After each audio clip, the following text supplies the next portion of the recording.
Like, he went off on Cabana. Oh, sharing a bank account with his mum. So that tells you what sort of person he is. I mean, oh, okay. I mean, does it? Don't know. I don't do that, but I'm just saying, like, I'm not quite sure. You know, if I met someone in the street and was like, oh, you share a bank account with your mother, I wouldn't instantly be like, untrustworthy guy.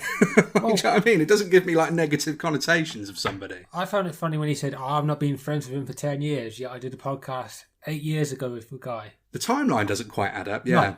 What kind of threw me a little bit is that, again, because this is how it all starts with that interview with the journalist, whatever. I don't know what the guy's name is. I can't remember, but he meant you used Colt Cabana's real name. He did. So I guess at some point they must have been on some sort of good terms, because I think they've done improv together. Yeah, that's what. And that's how it came about, wasn't it? And this is what. Now knowing what we know, sort of like a couple of weeks past this incident here, I just don't know. There's a lot of people still very much, Punk's in the right, he's not going to take crap, whatever. And then you've got a lot of people that are just like, no, man, like Punk was 100% in the wrong.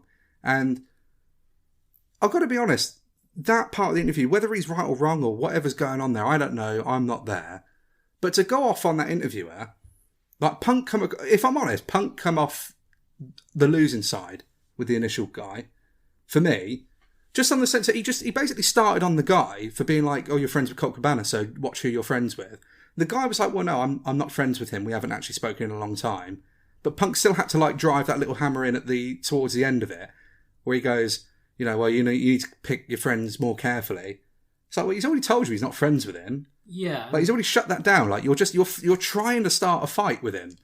And it just continued, and it snowballed into each like person that was interviewing, and it was, or asking questions, and it was just so bizarre, man. Like it almost seemed really petty. Well, the way he was delivering it. From what I've heard in the past by other people, is like Punk doesn't have the greatest history of keeping friends. So, and again, whether that's him or not, only by himself, I don't know.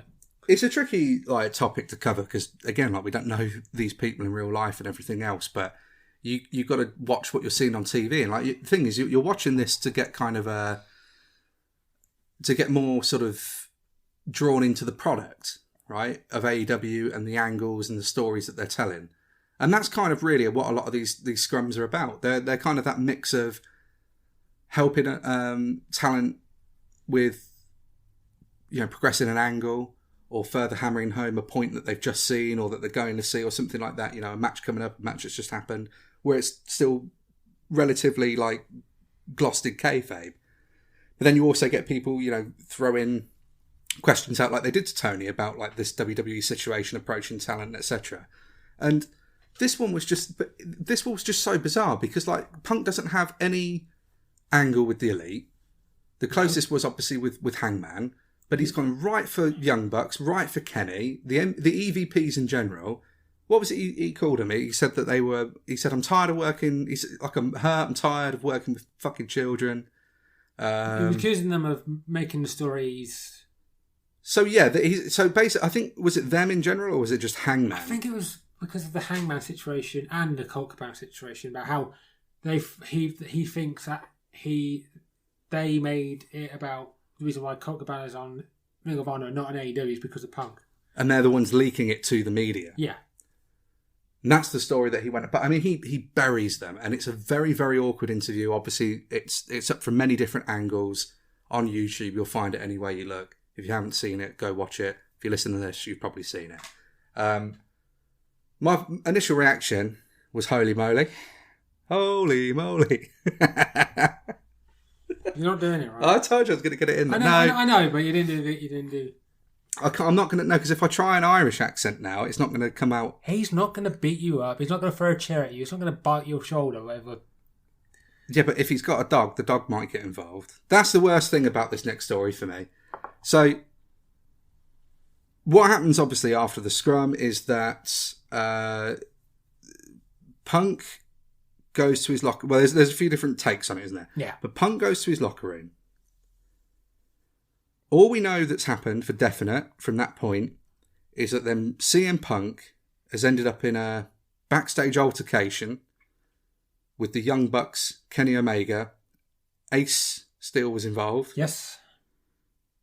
Larry was apparently involved. Like CM Punk's beautiful little dog, one of the cutest little dogs I've ever seen in my life.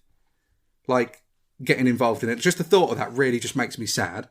But Larry's not the one doing half the biting. Apparently, it's Ace Steel, who apparently in the fight is biting Kenny Omega. And then other people are apparently involved, like Brandon Cutler, Michael Nakazawa, Christopher Daniels got caught up in it somehow. Christopher Daniels is he head of talent relations or something like that? He's something like that. Other backstage personalities that are also obviously going to be names that you know. Yeah, Pat Buck. Who's not related to the Young Bucks. But one of the stories being told is that they were banging on Punk's door and then they kicked his door down.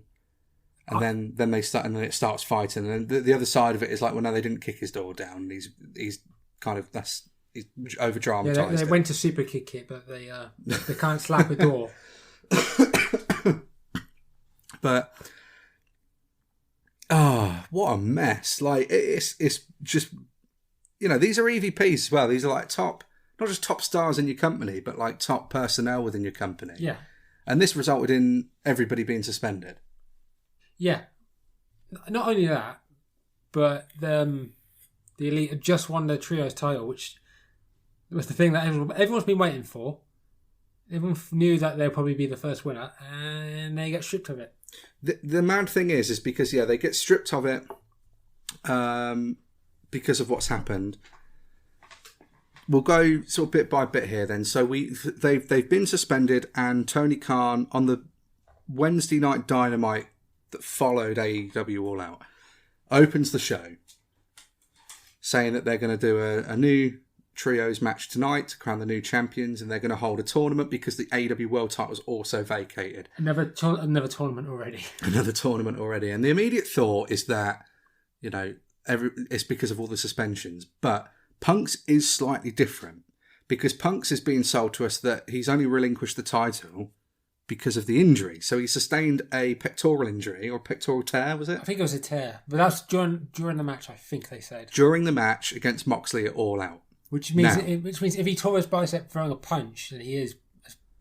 Well, but my confusion with this is that everybody else, and it's since come to light as well within the last few days that some of these suspensions have been lifted. Yeah, because it was some people that were just trying to break the fight up. Yeah. If they tried to break it up, why are they getting suspended? Wow, exactly. It's that, and hence why the whole thing seems like a bit of a shit show. But those certain suspensions have been lifted. I think Pat Buck is one of them. Yeah, and Daniels, I'd imagine. Daniels, I think, was one of them, and I think Nozaka. Potentially, maybe Cutler. Might have been. I think everyone that wasn't like directly involved or directly mentioned. People that were trying to break it up. Yeah. Were the ones. But it's very clear that the Elite were stripped of the titles because of what happened, because of the incident. Punk is suspended but also injured. Yeah. And he's stripped of the title because of injury. So, because he's out injured, is he also because that's what confuses me. He's suspended, but he's going to be off TV anyway, or he's going to be off anyway because he's injured.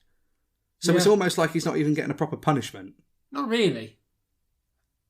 So is this Tony Khan protecting CM Punk? And I'm asking the question because during that entire scrum, Tony was obviously very awkward. Well, the fact he just sat there smiling.